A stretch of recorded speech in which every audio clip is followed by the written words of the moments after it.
그래서 일단 문과, 이과 좀 빨리 결정하시고 이과라는 걸 먼저 결정을 하셨으면 과학을 이제 학문으로 바라볼 생각을 해야 먼저 된다. 하셔야 될 것 같습니다.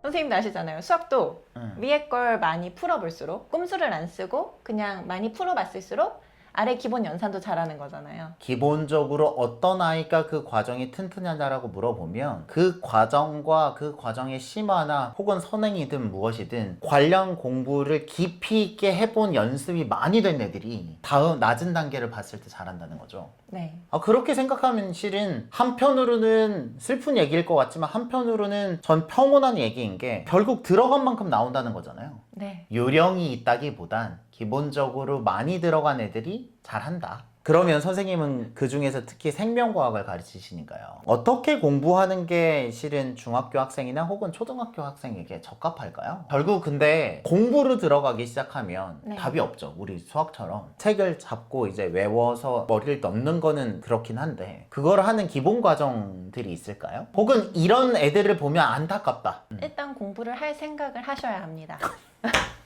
공부를 할 생각을 별로 안 하고 그냥 내신을 치고 끝내야지. 과학을. 중학교 때. 네. 과학을. 이게 되게 중요할 수도 있겠네요. 그 과목을 바라보는 마음가짐에 따라서 결과가 달라진다는 거죠. 네. 특히 과학은 문과에 가면 안 할 수도 있잖아요. 네. 그렇기 때문에 중학교 때부터 미리 하려는 분들이 실은 별로 없어요.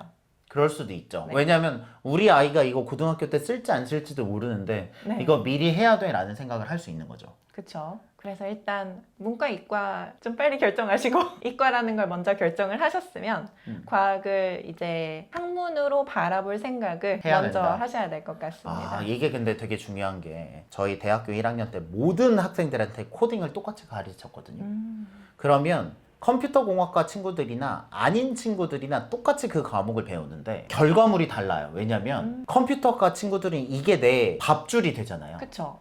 그러니까 걔네들이 똑같은 수업을 들어도 훨씬 열심히 듣거든요. 근데 다른 전공에 있는 친구들은 이걸 내가 교양으로서 듣잖아요. 그러니까 성과물 차이가 많이 나더라고요. 시작 포인트가 네. 비슷해도. 중학교 때 우리가 배우는 과학이 흘러가는 과학이 아니라 만약에 내가 이과를 가고 공부를 좀 깊게 할 거라고 생각을 하면 중학교 때 배우는 과학 지식을 잘 붙잡아야 된다는 거죠. 네. 근데 안 그런 친구들이 꽤 있군요. 공부를 더 하는 게 좋을 리가 없으니까요. 그쵸. 기본적으로는. 일단 핑계가 있기만 하면 미래로 넘기는 것이 우리의 미덕이니까 나중에 할 거라고 생각하고 네. 미래에 나에게 넘기는데 그 미래가 생각보다 빨리 다가오고 나는 네. 고등학생이 됐고 중학교 때 배웠던 중학교 과학을 통합과학을 섞어서 물화생지로 뿌려서 쪼개보면 남는 게 별로 없다. 네. 슬픈 얘기네요. 그러니까 미리부터 과학을 시작하셔야 합니다. 우리 아이가 과학에 대해서 크게 관심이 없을 수도 있는데 이럴 때 혹시 어떻게 하면 그래도 과학에 좀 흥미가 생길 것 같다 혹은 이렇게 하면 좀 더 좋을 것 같습니다 라고 하는 팁들이 있을까요? 일단 재미를 느껴야 되잖아요. 그쵸. 네. 그래서 좀 재미를 느낄 수 있는 컨텐츠들을 접할 수 있게 해달라고 말씀을 드리고 싶어요. 그래서 보통 초등학교 때 과학 실험 막 이것저것 해보고 뭐 과학관도 데리고 가서 설명도 한번 해주고 막 이런 식으로 하잖아요. 근데 중학교 되면 이제 얘들은 그런 대상이 아니잖아요. 그죠. 그냥 앉아서 수업 듣고 가서 시험 봐봐. 그렇게 되는데 중학생들도 특히 흥미가 부족한 경우에는 그러한 체험들을 하면서 좀 몸에 익어가게 해줄 수 있는 것이 필요하다고 생각합니다. 저는 근데 이게 과학이 수학보다 좀 더 유리하다고 생각을 하는 게 네. 수학은 굉장히 이론적인 학문이에요. 그러니까 형이 네네네네. 상학적인 학문이기 때문에 이거를 실생활에 접하는 게 아주 익숙치가 않아요. 네. 물론 중요하지만 근데 과학은 선생님 아드님 같은 경우만 해도 텃밭 같은 걸로 가꾸고 계시잖아요. 네. 이렇게 그 생명과학이 어떻게 진행이 되고 있는지를 물론 디테일하게 잘 모르겠지만 생활에서 접하게 해줄 수 있는 여지들이 조금 더 있는 것 같기는 해요. 네. 그쵸. 굉장히 많죠. 그래서 이제 그 텃밭 키우는 것도 하는 거고 그죠. 해보니까 애가 진짜 좋아하긴 하죠. 엄청 좋아합니다. 일단 편식이 원래도 별로 없었지만 네. 너무 잘 먹습니다.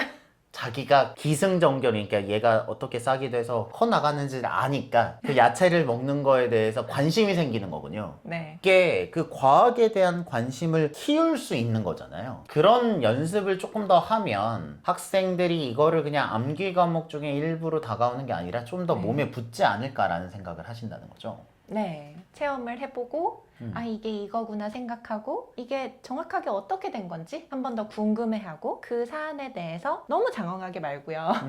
딱 그것만 확실하게 이해갈 수 있을 정도로 알려주고 그런 식으로 해가지고 자기 효능감을 늘리는 그런 일들을 몇 번 반복을 하게 되면은 아 과학 재밌구나 하는 생각을 하게 될 수 있을 거라고 저는 생각합니다.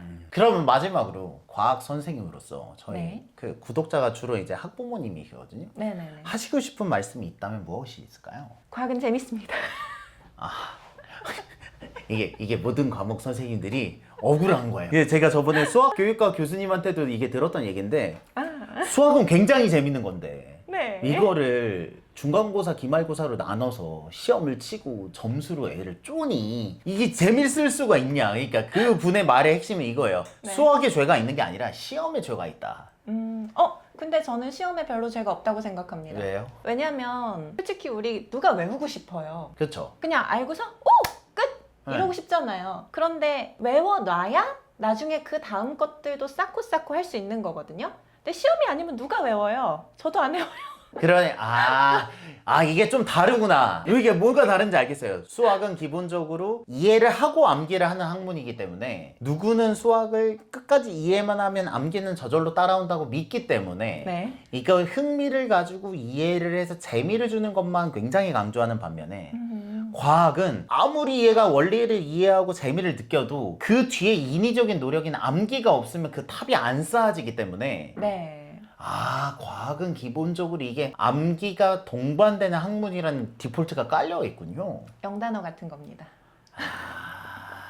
그러니까 과학 선생님이 과학을 바라보거나 학생들을 바라보는 시선이 이거는 안 힘들 수는 없어 라는 걸 전제로 깔고 있는 거군요. 수학 선생님들은 얘가 이 원리를 터득하기만 하면 굉장히 즐겁고 쉽게 아무런 고통 없이 수학을 공부할 수 있을 거라는 그 유토피아적 이상이 있어요. 근데 네. 과학은 없군요. 네. 그래서 어떻게 보면 과학은 천재가 아니어도 할 수 있는 과목입니다. 그렇죠. 그렇게 생각하면 반대로 네. 천재가 아니어도 어쨌든 인지적인 노력을 하면 일정 수준 이상 가는 거니까. 네. 그런 면에서는 선생님이 과학을 좋아하시는 이유가 있을 수도 있겠네요. 사실이지만 마음이 좀 아프네요. 여기까지가 실제로 고등학생들에게 생명과학을 가르치시는 강남대성 출신의 선생님께 이야기를 들어봤고요. 다음번에는 이제 영어 선생님도 듣고 혹은 여러분들이 과학에 관해서 굉장히 질문이 많으시면 이분을 모시고 라이브를 해도 되니까요. 여러분들 댓글에 많은 질문 남겨주시면 좋겠습니다. 여러분들의 교육을 응원합니다. 저희들은 대치동 캐슬이었습니다. 감사합니다. 감사합니다.